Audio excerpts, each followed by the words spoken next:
પટેલે વિસનગરથી મહેસાણા જિલ્લાને આપી ₹938 કરોડના વિવિધ વિકાસ પ્રકલ્પોની ભેટ। મુખ્યમંત્રી ભૂપેન્દ્ર પટેલે વિસનગર ખાતે યોજાયેલા મહિમાવંત મહેસાણા કાર્યક્રમ અંતર્ગત મહેસાણા જિલ્લાને ₹938 કરોડથી વધુના વિવિધ પ્રકલ્પોની ભેટ આપી હતી।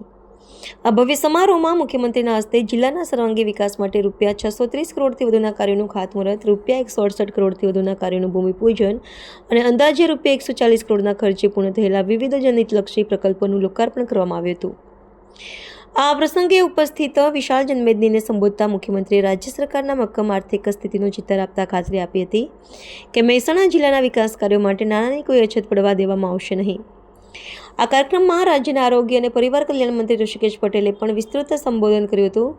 તેમણે રાજ્ય સરકારની ખેડૂતલક્ષી નીતિઓનો ઉલ્લેખ કરતા જણાવ્યું હતું કે તાજેતરમાં જાહેર કરાયેલા ₹11,000 કરોડના માતબાર રાહત પેકેજમાંથી મહેસાણા જિલ્લાના ખેડૂતોને પાક નુકસાની પેટે ₹250 કરોડથી વધુની રકમ સીધી તેમના બેંક ખાતામાં જમા કરવામાં આવી છે।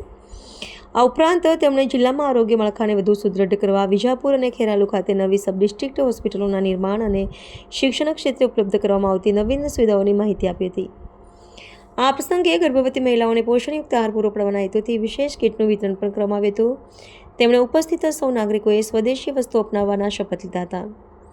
કાર્યક્રમમાં મુખ્યમંત્રીએ મહેસાણા પાલનપુર રેલવે લાઇનના ડબલિંગ, બહુપ્રતીક્ષિત તારંગા અંબાજી રેલવે લાઇનને મળેલી મંજૂરી અને ઐતિહાસિક નગરી વડનગરને આંતરરાષ્ટ્રીય કક્ષાના વારસા સ્થળ તરીકે વિકસાવવાની સરકારની કટિબદ્ધતા દોહરાવી હતી। આ ગરિમામય અવસરે મહેસાણા જિલ્લા કલેક્ટર, જિલ્લા વિકાસ અધિકારી સહિત સાંસદો, ધારાસભ્યો અને વિવિધ ક્ષેત્રના અગ્રણીઓ તેમજ મોટી સંખ્યામાં સ્થાનિક નાગરિકો ઉપસ્થિત રહ્યા હતા।